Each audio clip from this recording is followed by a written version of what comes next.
We are rolling. Good morning. Welcome back to the conversation. This is Pointing Out the Obvious. This is our news and politics webcast, our daily take on what's buzzing today. I'm your host, Patrick Russell, and over there is my very opinionated producer, Veronica. Together, we're here to quip and quiver through today's headlines, searching for the real, no matter how deep in the swamp we need to go. Happy Manic Monday to you, Veronica. Not quite sure how happy you're going to be after we get through this story. Not happy. The BBB is DOA. Over the weekend on Fox News with Brett Baer, you had West Virginia Democratic, supposedly Senator Joe Manchin, saying that it's a no for him on the vote for the BBB, that he just can't find a way to support this massive piece of legislation that they have been negotiating for the better part of 5 months. And so this has generated a major backlash, not only from Papa Joe Biden's White House press secretary releasing a statement lambasting Joe Manchin for basically changing his tune 180%. Over the last 5 months, he's been very vocal, and he has been very demonstrative on how he wanted to slice and dice the original $6 trillion social package, and it's now down to what he felt was much more appropriate at the $1.75 trillion. We're close to $1.92 trillion. And so by him saying no, he's not just saying no to one thing. He's saying no to a lot of things. He's saying no to extended child tax credit for families that have currently used this credit to bring children out of poverty. Up to this point, studies have showed that 30% of young children have been moved out of the poverty level thanks to the federal aid during the COVID-19 pandemic. You're talking about pre-K extension. You're talking about child care extension. Ways to that we are understanding that the development of good people begins early on, between the 0 to 5 years, which as parents we have dedicated our belief early on in all of the ways that we are great parents to our kids and try to develop them socially and mentally and physically through those first 5 years, because we know how important it is. Well, so now the government's trying to also reflect that, and that's also being taken off of the board as well. Healthcare, prescription drug benefits, or a little bit more availability for people that had pre-existing conditions. Those things are coming off the board as well. Early on, the idea of an immigration reform was also high on the list of things that this BBB was supposed to address and hopefully push us forward as a progressive and thinking and common sense nation with an immigration problem. A generation of undocumented young people are in this country now looking for answers as to what they can do with their professional careers, what they can do with their families, what they can do with as far as their life moving forward in this country that they've already been in for over a decade, sometimes even two. And so that was cut out primarily to get Senator Joe Manchin back onto the wagon in support of this bill, which up until Sunday, everybody thought they were on the cusp of agreeing to. And of course, Joe Manchin completely flipped the script on everybody, and now we're back to the drawing board.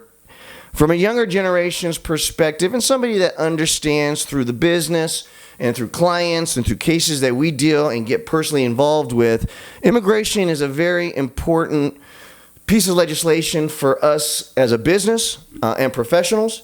And it seems like we're not going to be seeing anything significant in the immigration side of the United States moving forward in legislation.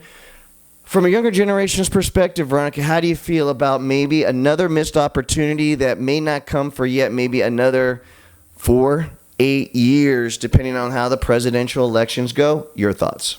I mean, definitely, I feel disappointed. I feel that a lot of promises were made, and now we're stuck with, who knows when it's going to happen. And you know what's so funny? That this asshole, Senator Joe Manchin, you mean? Yes. Just to be clear? Just to be clear, in one of the articles that I'm reading, it says he's not opposed to legalization, right?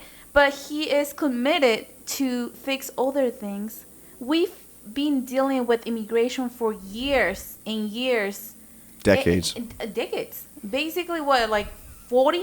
Probably 40 years? Yeah, and it's a growing problem because we have an income tax base, we have a health care base, and we have insurance base, we have retirement bases that now are all put on the sidelines for a generation of workers because of their unfigured out status. They don't undocumented status, their wanna inability to be part of the system. I'm sorry, go ahead. They don't want to do it. That's the reality. You know, like giving people a work permit to work for 2 years and then having to pay a renewal. That's how the government want to see those people, having to beg for those 2 years to make sure that they're in control. But then how silly, how stupid that is that we are complaining because they don't pay taxes, but then we're still not giving them what they need to make sure that we keep track of those people, to make sure that they pay taxes.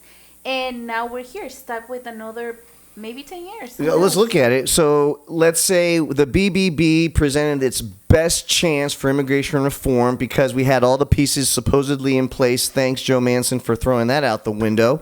But now you're looking at 2022 midterm elections. That's going to be a blowback for Republicans. The likelihood of immigration reform is very low. And then, of course, you have the 2024 presidential election, depending on which way that election goes. If it does go back to a Republican White House, then we're almost assured probably no immigration reform, significant immigration reform for at least another 4 years after that. So you're already looking at 5 to 6 years. Wait, maybe more, because, you know, if one of Trump's friends is coming back to be our next president, definitely we're not going to have any reform. Absolutely right. It depends on how these election goes. It could be a lot longer than the 8 years that we're predicting it may take at this point.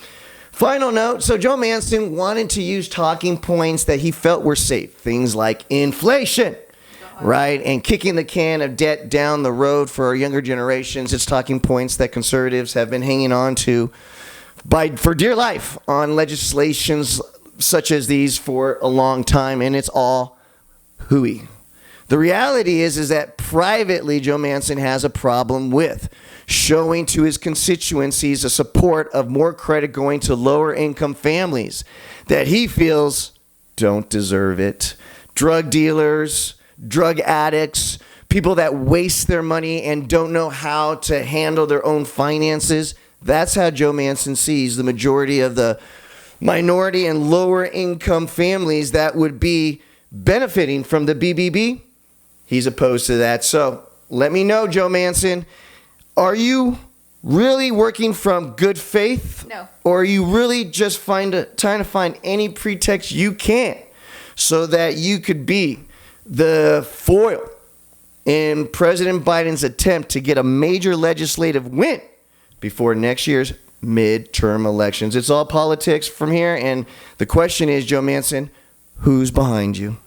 Who's the dark forces that are pushing you to betraying not only your political base and your political side, but also half of the United States that are hurting and that could use the ability to go back to work and know that their kids are in good hands? Those are the people that you're hurting the most, Mr. Manchin. So in your heart, look deep to see whether or not you could come to some reasonable resolution to bring BBB back into the fold to help the many families for 2022. Maybe that's not going to happen. Probably he doesn't have a heart. So, guys, let me hear whether or not you think Joe Manchin has a heart. Guys, there's no right answer, there's no wrong answer, but there definitely is your opinion. Please don't just subscribe to this channel, even though we will be doing this back and forth on a daily basis. But lend your voice to the show to make it a whole lot more fun. Guys, remember, it doesn't matter if you lean to the right. It doesn't matter if you lean to the left. As long as you're treating the person in front of you kindly, you just made the world a better place. Happy Manic Monday, everybody.